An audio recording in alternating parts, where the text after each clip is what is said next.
Breaking news, pay scale প্রণয়নের নতুন সিদ্ধান্ত। পে স্কেল কার্যকর করার জন্য নতুন সিদ্ধান্ত কার্যকর হয়েছে।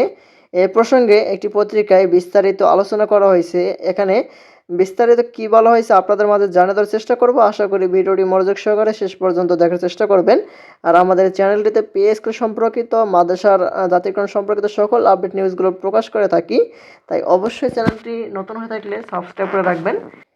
আর এই খবরটি আজকে প্রকাশ করা হয়েছে 16 ডিসেম্বরে। এখন দেখি বিস্তারিত কি বলা হয়েছে নতুন সিদ্ধান্ত সম্পর্কে। দেখতে পাচ্ছি বলা হয়েছে নতুন পে স্কেল প্রণয়নের জন্য গঠিত কমিশনকে সুপারিশ জমা দেওয়ার সময় আগামী 14 ফেব্রুয়ারি পর্যন্ত বাড়ানো হয়েছে। সরকারি চাকরিজীবীদের নবম পে স্কেল গেজেট প্রকাশের জন্য 15 ডিসেম্বর বেঁধে দেওয়া আলটিমেটাম সময়সীমা পেরিয়ে গেলেও সরকারের পক্ষ থেকে এখনও কোনো আনুষ্ঠানিক ঘোষণা আসেনি।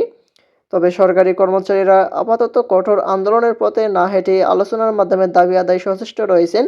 পে স্কেল দ্রুত বাস্তবায়নের দাবিতে তারা অর্থ উপদেষ্টা ডক্টর সালেউদ্দিন আহমেদের সঙ্গে উচ্চ পর্যায়ের সাক্ষাতের জন্য অপেক্ষা করছেন। গত 14 ডিসেম্বর বাংলাদেশ সরকারি কর্মচারী দাবি আদায় ঐক্য পরিষদের নেতারা সচিবালয় অর্থ উপদেষ্টার দপ্তরে সাক্ষাতের জন্য চিঠি জমা দেন।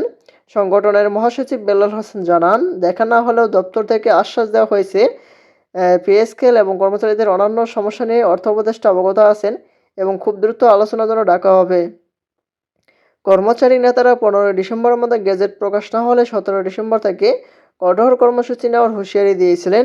তবে সচিবালয় আন্দোলনের দমন প্রক্রিয়া এবং প্রাথমিক বিদ্যালয়ের শিক্ষকদের আন্দোলন পরবর্তী সরকারি সিদ্ধান্তের কারণে নেতারা আপাতত বড় কর্মসূচি নিয়ে নতুন করে ভাবছেন।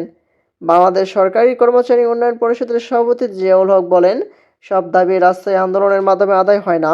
পে স্কেলের দাবিতে আমরা আলোচনার মাধ্যমে ফলাফল চাই। বেলাল হোসেন নিশ্চিত করেছেন তারা অর্থ উপদেষ্টার সঙ্গে সাক্ষাতের জন্য অপেক্ষা করছেন। আর আগামী 18 ডিসেম্বর দাবি আদায় না হলে ঐক্য পরিষদের আলোচনায় বসবে এবং সেই আলোচনার ভিত্তিতেই পরবর্তী কর্মসূচি চূড়ান্ত হবে। অর্থ উপদেষ্টা ডক্টর সালাউদ্দিন আহমেদ আগে জানিয়েছিলেন, পে স্কেল ঘোষণা করা সহজ কাজ নয়।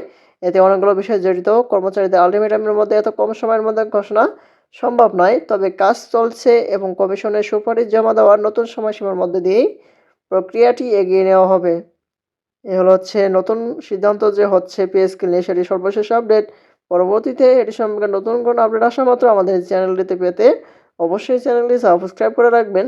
ধন্যবাদ সবাইকে। আসসালামু আলাইকুম।